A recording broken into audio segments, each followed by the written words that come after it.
अभिवादन स्वीकार करिए अपने होस्ट और दोस्त सुभाष चंद्र झा का कैमरे की आंखों के सामने से।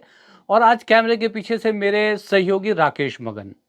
तो दोस्तों, बात होगी इस वीडियो में आज उत्तराखंड से जुड़ी हुई एक बहुत ही दिल को दहला देने वाले घटना के बारे में। ये घटना भी एक ऐसी घटना घटना थी जिसने करीब करीब पूरे उत्तराखंड को ही नहीं, पूरे उत्तर भारत का दिल जो है दहला दिया। और दोस्तों, मैं किसी और घटना की बात नहीं कर रहा। 14 तारीख आने को है। अब की बार 14 तारीख की होली है। उसी दिन जुम्मा है, रमज़ान का जुम्मा है और उसी दिन होली है। और होली का त्योहार किस लिए मनाया जाता है दोस्तों? बताया जाता है कि होली का जो कि बुराई का जो है प्रतीक थी। और वो जो है जब भक्त प्रहलाद को अपनी गोद में लेकर के बैठती हैं गलत नीयत के साथ, गलत इरादे के साथ, भगवान के भक्त को भस्म करने के नियत के साथ, तो होलिका जिसको कि भगवान का जो है वरदान था कि वो आग में जल नहीं सकती, वो भी भस्म हो जाती हैं। यानी होली त्योहार है बुराई पर अच्छाई की जीत का, जैसे कि दशहरा भी इसी तरह का त्योहार है। तो अब की बार जब उत्तराखंड के लोग, मेरे पहाड़ के लोग, मेरे पहाड़ के दोस्त, मेरे पहाड़ी भाई जब होली का त्योहार मनाएं, तो एक बार अंकिता भंडारी को जरूर याद करें। वही अंकिता भंडारी की बात कर रहा हूं जो अभी तक जिसको जो है न्याय नहीं मिला। आप कहेंगे आज ऐसा क्या हो गया जो अंकिता भंडारी के ऊपर मुझे बात करने की सूझी। तो दोस्तों, आज मैं जो ट्विटर यानी आज का जो एक्स है, उसके ऊपर जब मैंने एक पोस्ट को पढ़ा, उस पोस्ट को आगे मैं एज इट इज़ पढ़ने वाला हूँ। और वो पोस्ट है @हिमालयन हिंदू करके एक एक्स के ऊपर हैंडल है, उनका ये पोस्ट है। उसको उसके उनके पोस्ट को मैं एज इट इज़ बिना उनके अनुमति के इस आशा के साथ पढ़ रहा हूँ कि यदि वो इस वीडियो तक पहुँचेंगे तो मुझे पूरी उम्मीद है कि वो जो है बिल्कुल भी असंतुष्ट नहीं होंगे, बल्कि खुश होंगे। और उनको खुश होना चाहिए कि मैं ये एक प्रयास कर रहा हूँ। जो ये प्रयास उन्होंने ट्विटर के ऊपर यानी एक्स के ऊपर अंकिता भंडारी से जुड़े इस समाचार को लोगों तक पहुंचाने का काम किया, उसी समाचार को मैं आगे बढ़ाने का काम कर रहा हूं अपने यूट्यूब चैनल के माध्यम से। तो दोस्तों, जैसा कि मैंने आपको बताया कि ये एक पूरी जो एक्स हैंडल जो मैंने आपको बताया कि @हिमालयन हिंदू, जिस पे जाकर आप उसको इस पोस्ट को पढ़ सकते हैं। और बड़ा मार्मिक मतलब पोस्ट है ये। कहीं ना कहीं अंदर तक जब मैंने इस पोस्ट को पढ़ा तो मैं भी कहीं अंदर तक भीग गया, कहीं आँख की कोर जो है गीली हो आई। बात ही ऐसी थी। अंकिता भंडारी केस के बारे में कौन नहीं जानता कि वो एक रिज़ॉर्ट्स पे जो काम काम करती थी। और जिनका वो रिज़ॉर्ट्स है, वो भारतीय जनता पार्टी के एक नेता के परिवार का है। और जहाँ तक मुझे याद है कि उनका बेटा पुलकित आर्य जिसका नाम है, वो इस रिज़ॉर्ट को जो है चलाते हैं। और उस रिज़ॉर्ट पर आपको पता है कि आज की डेट में होटलों में बहुत सारे अनैतिक कार्य होते हैं। बहुत सारे होटलों में इस तरह के जो है कार्य होते हैं। ख़ास तौर पे ओयो के होटल इसके लिए काफ़ी बदनाम हैं। तो वहाँ पर किसी वीआईपी व्यक्ति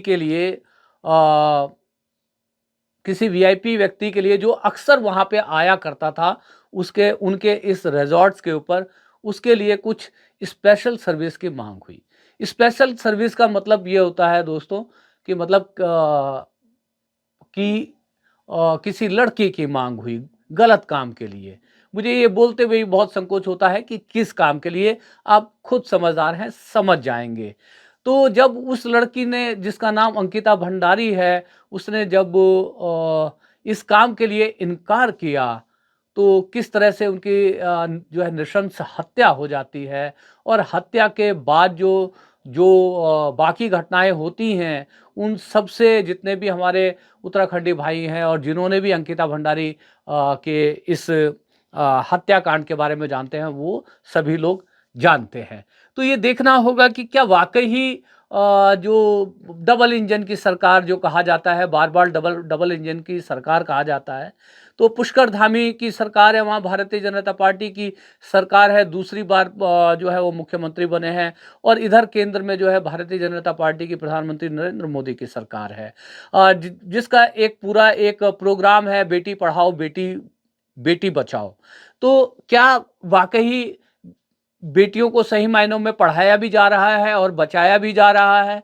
ऐसी ही एक पहाड़ की बेटी अंकिता भंडारी जो न्याय के लिए जो उनकी आत्मा जो है कहीं न कहीं जो अतृप्त घूम रही हैं और उस आत्मा को जब तक शांति नहीं मिलेगी, जब तक कि उनके हत्यारों को जो कड़ी से कड़ी सज़ा नहीं हो जाती। तो दोस्तों मैं पढ़ता हूँ इस एक्स हैंडल @हिमालयन की इस ट्वीट को। तो मैं आपको बताना चाहता हूँ कि इस ट्वीट में क्या लिखा है, तो सुनिए दोस्तों। अंकिता भंडारी को न्याय दिलाने के लिए लड़ रहे वरिष्ठ अधिवक्ता सुप्रीम कोर्ट ऑफ इंडिया के कॉलिन गोंजाल्विस ने अंकिता हत्याकांड में वीआईपी की पहचान के लिए सीबीआई जांच की मांग वाली याचिका खारिज होने के बाद एक भावुक पत्र लिखा। मुझे माफ करना अंकिता, मुझे खेद है।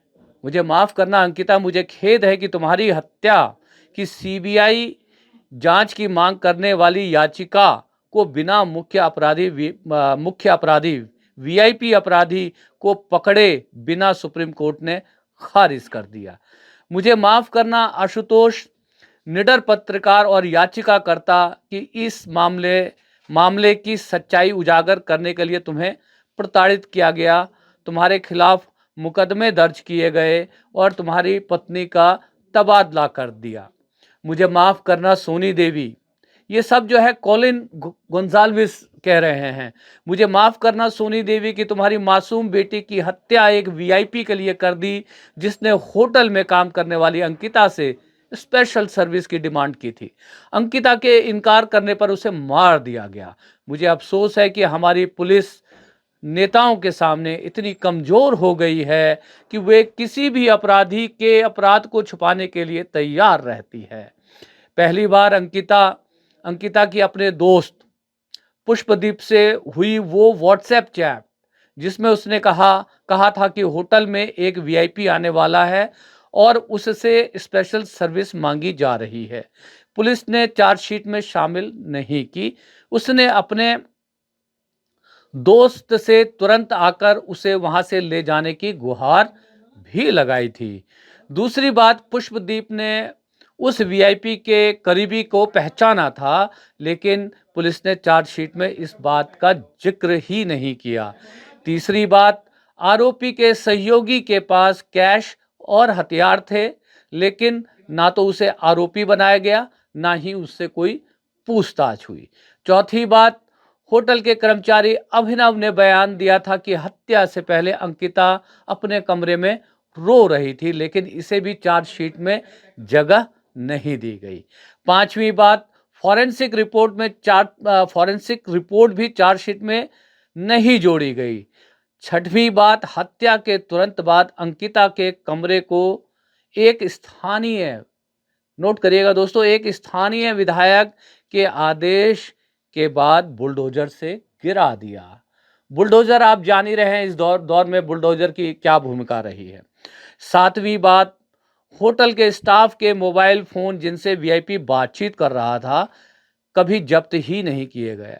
आठवीं बात, होटल के सीसीटीवी फुटेज जो वीआईपी की पहचान उजागर कर सकते थे, उन्हें यह कहकर गायब कर दिया गया कि कैमरे काम नहीं कर रहे। नौवीं बात, उन गवाहों की भी ठीक से जांच नहीं हुई जिन्होंने बताया था कि हत्या से पहले अंकिता बेहद परेशान थी। दसवीं बात, पुलिस ने बयान दिया कि कॉल डिटेल रिकॉर्ड में कुछ भी संदिग्ध नहीं मिला, जबकि उन्होंने सिर्फ अंकिता की चैट्स देखी, होटल के स्टाफ की नहीं। इसके अलावा जिस वीडियो में अंकिता एक आरोपी के बाइक के पीछे बैठी दिख रही हैं, उसे यह साबित करने के लिए इस्तेमाल किया गया कि वह हत्या से पहले डरी हुई नहीं थी। लेकिन अदालत में पुष्पदीप ने कहा कि जब अंकिता बाइक पर थी तब उसे कॉल करके कहा था कि वह बहुत डर रही है और उसके चारों ओर लोग खड़े हैं, जिससे वह खुलकर कुछ नहीं कह पा रही थी। अब मुख्य आरोपी पुलकित आर्य ने कोर्ट से खुद ही नार्को टेस्ट की मांग की थी, ताकि सच सामने आ सके, लेकिन ट्रायल कोर्ट ने इसे खारिज कर दिया। अगर यह टेस्ट होता तो वीआईपी की पहचान और उसकी भूमिका उजागर हो सकती थी। पुलिस ने वीआईपी की पहचान छिपा दी।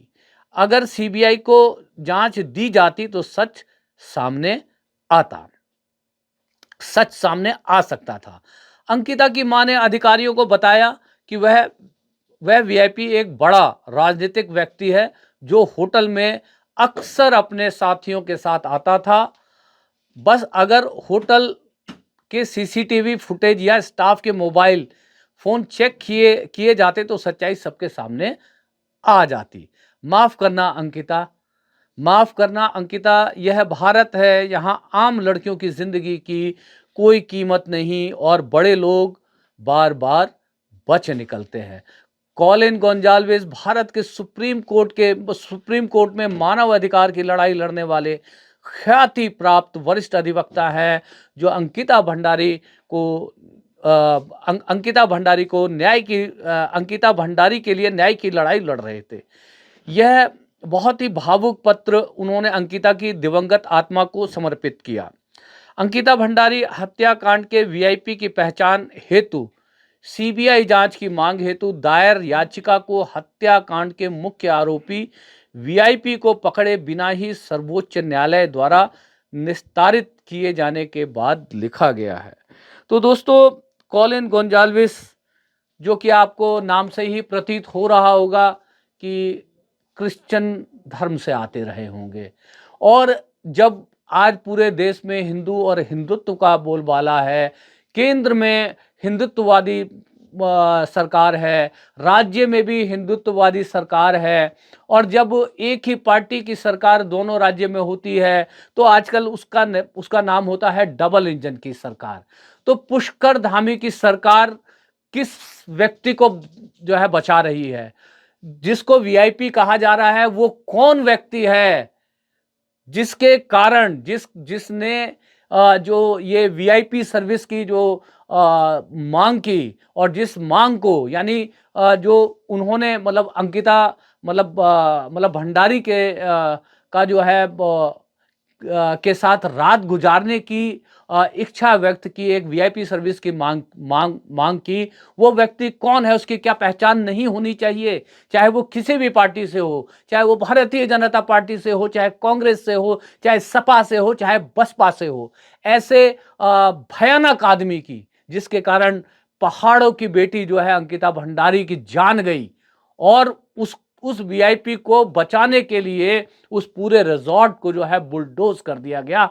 उस बुलडोजर के नीचे वो सारे सबूत नष्ट हो गए। ये सारे सबूत नष्ट कराने वाला कौन है? किस विधायक के इशारे पर जो उस रिजॉर्ट को बुलडोजर के द्वारा गिराया गया? यह सब जांच के विषय हैं, और इनकी जांच ईमानदारी से, तटस्थता से होनी चाहिए, क्योंकि प्रधानमंत्री खुद ही कहते हैं कि बेटी पढ़ाओ और बेटी बचाओ। अंकिता भंडारी तो बची नहीं, तो क्या उसके लिए न्याय की बची खुची उम्मीद भी जाती रहेगी? तो दोस्तों, अब की बार यदि जितने भी लोग, खास तौर पे मैं पहाड़ के लोगों से मैं कहना चाहता हूं कि जितने भी लोग इस बार जब होली मनाएं तो इस प्रार्थना के साथ जो है वो होली मनाएंगे कि आज नहीं तो कल अंकिता भंडारी को सही मायनों में न्याय मिले, और जो है एक बार अच्छाई की दोबारा से जो है जीत हो, तभी हम सही मायनों में होली को मना पाएंगे। नहीं तो भारत के सुदूर कोने कोने में जो है जिस तरह से जो यौन अपराधों की घटना बढ़ रही है, रेप की घटनाएं बढ़ रही हैं, यौन शोषण की घटनाएं बढ़ रही हैं, जो कहीं ना कहीं बहुत चिंता का विषय है, और जो हमारे समाज में जो हमारे हमारे संस्कारों का जो पतन हो रहा है, हमारा जो नैतिक पतन हो रहा है, इस नैतिक पतन के साथ यह देश कभी भी विश्वगुरु नहीं बन पाएगा, जब तक कि इस देश की बेटियां न्यायालय के द्वारा और जो है न्यायालय के द्वारा, कार्यपालिका के द्वारा और एक परिपक्व समाज के द्वारा जब तक हमारी जो है बहू बेटियां जो है सुरक्षित नहीं रहेंगी, तब तक हम एक आदर्श भारत की, श्रेष्ठ भारत की, समर्थ भारत की और जो है विकसित भारत की और जो कल्पना है वो सिर्फ जो है एक नारा बन के रह जाएगी। बातें यदि भावुकता भरी बातें हैं, भावनाओं से ओत-प्रोत जो है बातें हैं, हमारे और आपके घर की बहू बेटी की सम्मान और इज्जत की जो है बातें हैं, तो दोस्तों यदि आपको लगता है कि जुडिशरी न्यायपालिका के ऊपर, कार्यपालिका के ऊपर हमारा और आपका जो है दबाव बनना चाहिए, तो हमारे इस वीडियो को ज़्यादा से ज़्यादा लोगों तक शेयर करके पहुंचाइए। और आप क्या सोचते हैं ये अंकिता भंडारी जो है हत्याकांड के ऊपर कमेंट बॉक्स में लिख भी दीजिए। और आपको हमारी जो ये चर्चाएं यदि अच्छी लगती हो तो हाथ जोड़ के आग्रह करूंगा कि अब तक यदि चैनल को सब्सक्राइब नहीं किया तो सब्सक्राइब कर लीजिएगा। बिल्कुल भी हैप्पी होली कहने का मन नहीं है, इसलिए हैप्पी होली बोलूंगा नहीं, कहूंगा नहीं कि आप सबको होली की हार्दिक शुभकामनाएं। होली की हार्दिक शुभकामनाएं उस स्थिति में कह पाता जब लगता कि न्यायालयों में कहीं ना कहीं अंकिता भंडारी के लिए न्याय की जो है आशा शेष है। तो दोस्तों बताइएगा, बातचीत के ऊपर अपनी जो है प्रतिक्रिया दीजिएगा। आप सभी का दिन शुभ हो, आप सभी जो है महफूज रहें, आपके सब परिवार के सदस्य महफूज रहें। इसी कामना के साथ इस वीडियो को समापन की ओर लेकर के जा रहा हूं। हरे कृष्णा।